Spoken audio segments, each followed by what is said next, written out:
Big Tigger Morning Show with Jazzy McBee on the People Station V103 to ATL's #1 for hip hop, R&B, and throwbacks. Jazzy. What's up, Big Tig? The mayor's here. Hey, the mayor of the city. Please believe it. Jermaine Dupri. What up, JD? With a hangover. I asked you why you needed that. I mean, my stomach's not upset though. Oh. I do have a hangover though. Do you? Unbalanced. Dehydrated. I mean, all that, every bit of it. I don't even know how I got here. Really? But was it a good time, though? Oh yeah, I don't even know how did I sleep. That means you got good help. I don't even know. Yeah. Brand new album is out, people. Magic City. Yes. The album inspired by Magic City docuseries came out on Friday, September 12th. What's the story behind this album? I mean, I know it's Magic City the documentary, but there's lots of nuance to it. I mean, well, it started out as a soundtrack, and then it just turned into like me working. Like I was saying, I'm gonna do a soundtrack, and I'm gonna do like songs that were already out that's in the documentary. Right. So and I was gonna take like 11 of those songs and then like do like 3 new songs. And in the process of me doing the new songs, I started out with T.I., Dro, and 2 Chainz, and I was just like, man, I could just make a whole album of like only artists from Atlanta. Right. Thanks. Right. And it just morphed into me having fun, basically, and just making beats every day and calling people and people showing up. And then it turned into Atlanta, the city itself, start talking about music that was needed. And the world of hip hop starts talking about like, it's no music out here. So I'm just like, wait a minute. Did I fall into something that I didn't know I was supposed to be falling into, or whatever it is? And then it turned into me making so many songs. I start seeing like what I was doing was like, okay, this is, I'm actually making an album that feels like we're trying to restore the feeling of when everybody used to go out here in the city and really have a good time. Yeah, that old school Atlanta. No, Atlanta. You know what I'm saying? I won't say that. I won't call it old school, because old school Atlanta was so that bass all star. So it wasn't that. It's more or less like just like, it's these pictures I got on my phone of Tigger at 112 when it closed. Oh, Lord. Oh, my God. Oh, we got to see I told you about that. We were talking about that the other day. We were Oh, just my speaking about that the other day, literally. Yeah, it's like that moment. You know what I mean? It's like, damn. Old school Atlanta was before Tigger moved to Atlanta. Yeah. This moment I'm talking about is that night at 112. Woo. When Tigger had So y'all had a night. grill in his mouth. And Yes. he drunk more than I drank last night. That's what I'm talking about. I had them same pictures. Yeah. Wait, JD, you talk a lot about music on social media, especially on your Instagram, about what's here, what's missing, what's not happening, and you have like this dialogue with the followers and people who support you. You recently also said that people wasn't making music for teenagers no more, and you was like, you can't do it all. So if you're not gonna do it, who should be doing it? Right. Somebody got to do it. I mean, and it's crazy. I never see no artist reply or say anything about what I say, but I did see Tyler, the Creator, say he feels the same way. So I feel like that's true. Myself, Tyler, somebody else gonna say it, and then it'll start. Somebody gonna do it. So who would you appoint?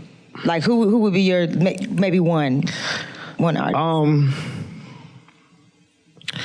Well, I mean, I can't. It's crazy because the female artists have already extended themselves into a space where they can't go back. So it's gonna have to be somebody new, or it's gonna be like a new album or something. But I mean, female artists could take it back and say that they're doing that, but. For the most part, I think it has to be somebody new that the kids get into, and because the whole imaging is the thing. It's not just like the music. It's like the whole imaging of the whole thing has to be different, and the kids gotta want to do it, right? And then they gotta want to listen to the music. So that's what I'm saying. That part. Now, speaking of the album, you got a lot of features. Which song on the album was most personable to you, if there was one?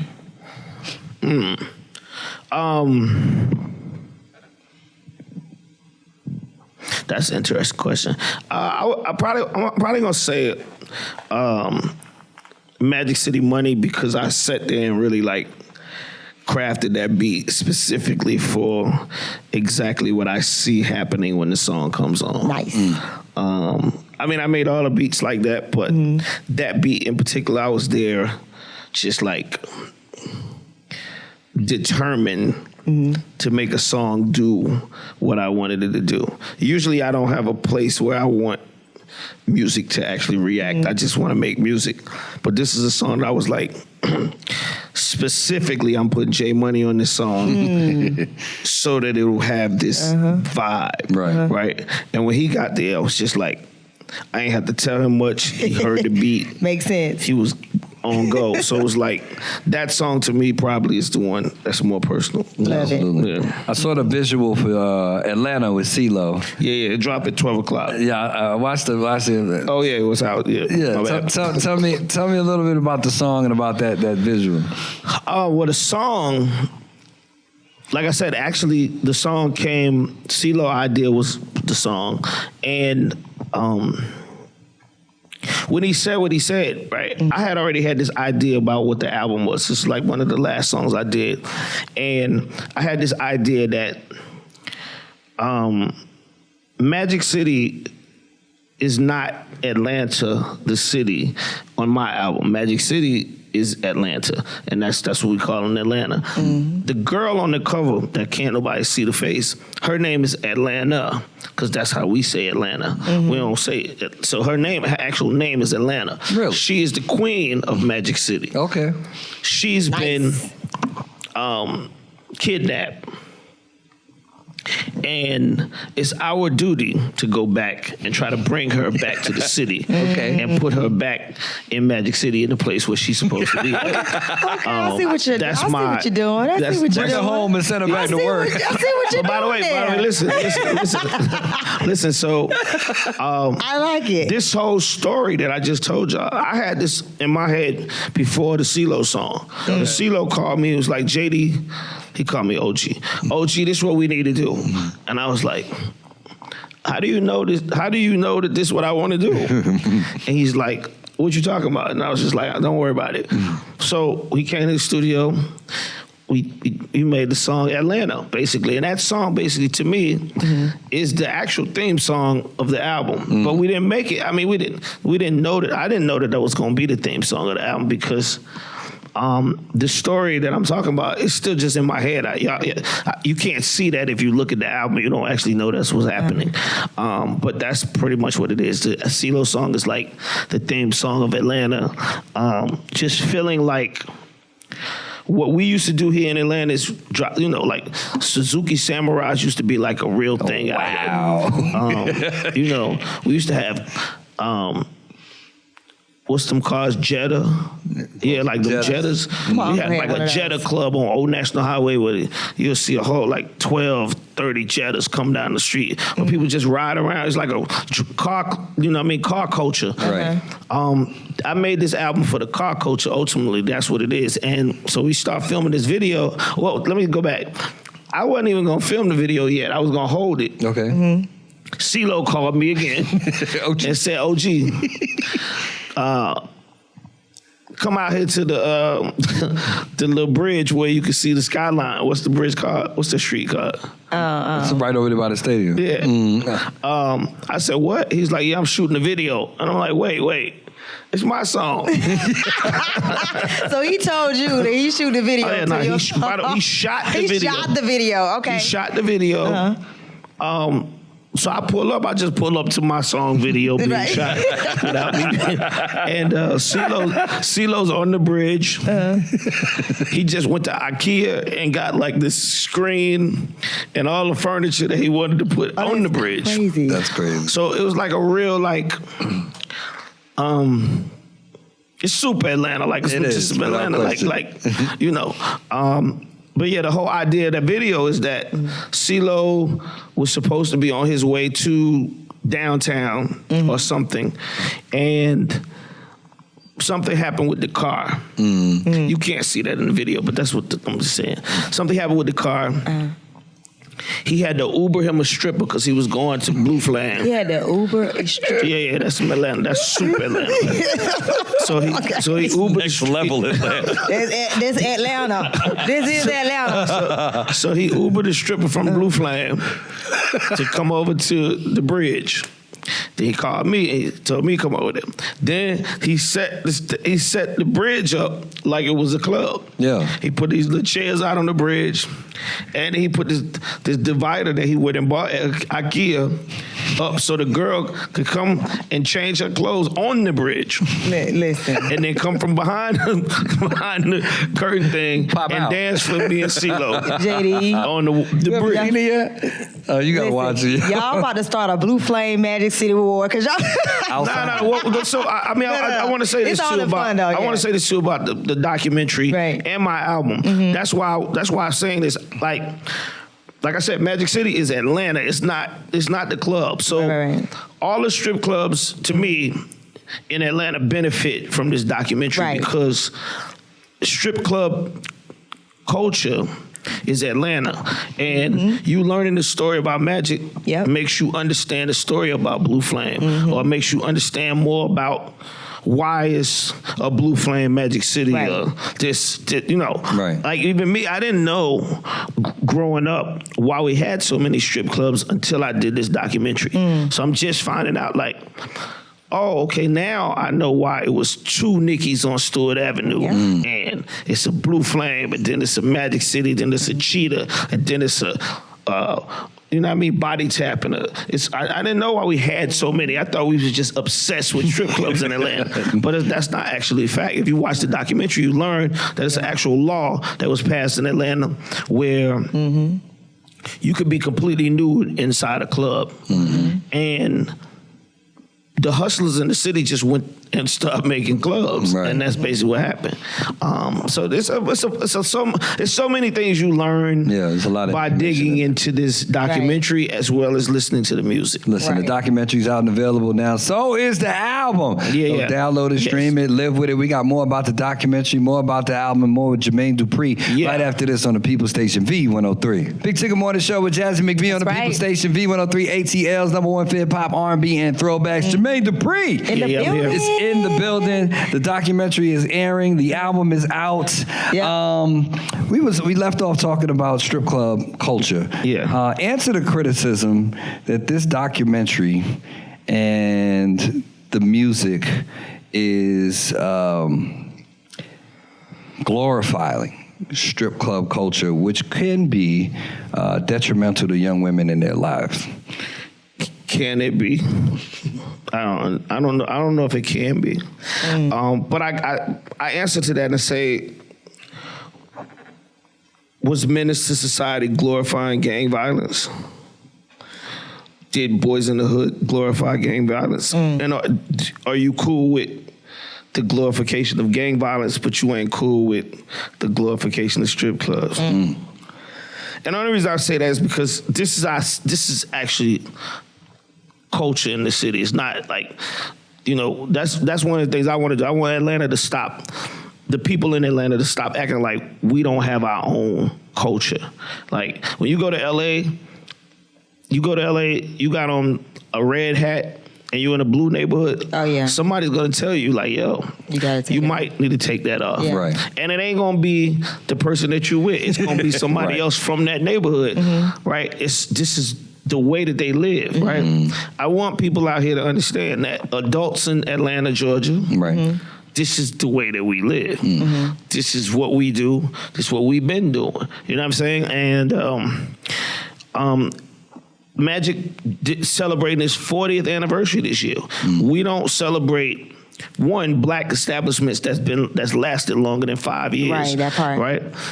This is a black establishment that's been in a black city for 40 years, and it's going at the highest pace that it's probably Still going growing. at right now. Staple, right? Still growing. Right. Magic City Mondays. and it's- You got to celebrate that. You can't. I don't know what you want me to do. Like I said, for anybody that feels like is degrading women or sending them. Watch the documentary because I'm sure you'll learn that that's not what we're doing. Yeah. Absolutely. Sure. We had Mr. Magic stop by. Yeah. Yeah, we did. He's so cool. He is just a cool dude. He was there last night with me. As he should have been. That's what I'm saying. That's why I don't remember nothing. He said he had no idea y'all was interviewing his ex-wife. We thought it was his wife, but he was like, "No, that's my ex-wife." Yeah. He's like, "I didn't know that they." Until he saw it. Until you saw it. Was that intentional? Listen, I ain't had nothing to do with that. I ain't had nothing to do with that. But listen, you know what's crazy? She's perfect for the documentary. She is. She's perfect. She told her side. She gives all the emotion, and she gives all of the.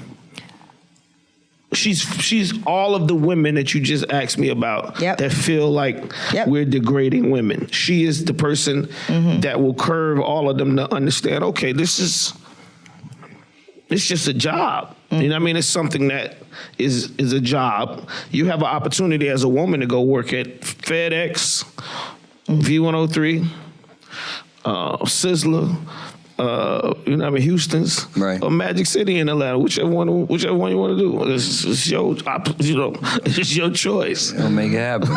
Absolutely. So how does this album actually reflect not only your growth, but like the city's influence? How does it reflect the city's? How does it reflect the city's influence as well as your growth? I think the unity of Atlanta is what made people want to come here and gravitate to the city. And I've heard, especially in rap, I heard people from New York say that, you know, when 50 was beefing with all the artists, New York would never be able to have a club where you go to the club and see this person and that person, this person, that person, all in the club. Or you'll never hear music from this person to this person on the same song, right? This album is a reflection of that unity, right? I was shooting a video on Old National Highway. Oh, nice. And I did a song with Belly Kush and Suave on my album. Oh, yeah. And these two guys met on Old National Highway at my video. So it's like, you know, just being able to do that and connect the dots and everybody be cool and just showing the unity, like I said, I might be the glue that put two people together that didn't want to be together, but that's what I feel like that's what Atlanta represents, period. Is that people coming here, and you have to get in the mix. You got to get in the mix in order to, succeed. I love that. Jermaine Dupri's our guest. The album is out. The documentary is out. Yeah. 30 years ago, about. Who that? 30 years? About 30 years ago, there was a phrase that was coined by 3 Stacks at the Source Awards. Yeah. He said, the South's got something to say. Yeah. At that same Source Awards, there was a lot of back and forth by what everybody appeared to think was a bad boy death row situation. I've been watching these stories come out more recently that claim that you were actually the target of Suge's comments about dancing around in the videos, and that there was actually a video that kind of put you and the Brat in the video, or was representations of you and the Brat. Can you clarify, confirm, deny? Do you know? I know for sure he was talking to Puff, but that's what I thought. I thought he was actually. For sure. I was there. Okay. You know what I mean, I was there. I was there. So it's people that's watching this that weren't there, they don't know. You know, they can feel it and they can talk about it as the internet. I was there. I know what the energy was. Right. I wasn't moving at the Source Awards heavy enough for him to be talking to me. It could be. Now, like I said, if he felt the Jermaine Dupri energy was that crazy at that time, then thank you. That's all I can say. Thank you. I don't believe that. You know, it was just me and Brad. It wasn't like I had Escape with me or Jack. I ain't have a whole bunch of crew with me. It was just me and Brad at the awards, and we performed. I think we performed "Give It to You," if I'm not mistaken. Right. And I don't believe that it was like. I think our performance went by, and people didn't even like. You know, I know for sure. When Andre said what he said, he almost said it like we weren't even there. Like that's how Andre said it. So for Suge to be talking to me, hey, I don't know. I mean, I went to the tunnel that night after the show. Suge ain't approaching me, he approached Puff Daddy. See? So, okay. I just think that I will say this though. The dog pound in that video, which was what would you do? The dog pound was more or less like they were like the hitters for Death Row. They was like the hitters for Snoop. And they was going after everything that they felt like sounded like them or anything. So that video, I seen the video. That is me and Brett in that video. I don't know why they went at us, but I just feel like they was going at everybody, like just the same way they kicked down the buildings in New York. Right. It wasn't really no reason for them to kick the buildings down. Didn't nobody do nothing to them before that. Right. But that was just their thing. They was on some, we the bad boys coming into hip hop. And listen, I accept it. I never felt no kind of way about it because it's the same thing like when I made Crisscross and I dissed ABC in the beginning of the song. People always like, why you do that? I never understood. I didn't do it because I didn't like ABC. Right. I did it because I wanted to separate ABC from Crisscross and make sure people understood this is a rap group. And in rap, this is what rappers do, right? So I look at that as the same thing, okay? Listen, if you put me in your video and you dissing me, at that point in time, that means I made it. Jermaine Dupri is our guest. Big Tigger Morning Show with Jazzy McBee. Gotta congratulate you, Billboard #1 producer in the 21st century in hip hop and R&B. That's me. And then top 6, top 1 on the Hot 100. In the top 10, yeah. Top 10? Yeah. That feels about right. Yeah. I mean, it should be higher on the on the Hot 100 because everybody in the top 10, nobody had a #1 longer than me in that top 10. Okay. Not Max Martin, not none of them, but I came in at number 9, I think, something like that. No, number 6. Number 6, right? Number 6. Okay, that's good. Number 6. No. Number 9 on the Hot 100, yeah, but number 1 on the Hot R&B. Yeah, on the Hot 100. So I mean, as long as I'm in the top 10, facts. hey man, you know what I mean? That's a tough list for the 21st century. Yeah. It's not another black man on that list higher than me. How about that? That's all that matters. That's all that matters. You know what else matters? Go get this album. It's out and available right now. Sure. Also, the documentary is airing. Appreciate you, bro, all the time. Thank you, Thanks for pulling up on us. Thank you. Anything else you need to tell them, the people? I mean, I'm going right into more music right after this. You don't have to wait. New Division Records. New Ari Lennox. A lot of, I'm back in the studio and doing what I got to do. You never left. I mean, you're always in the studio.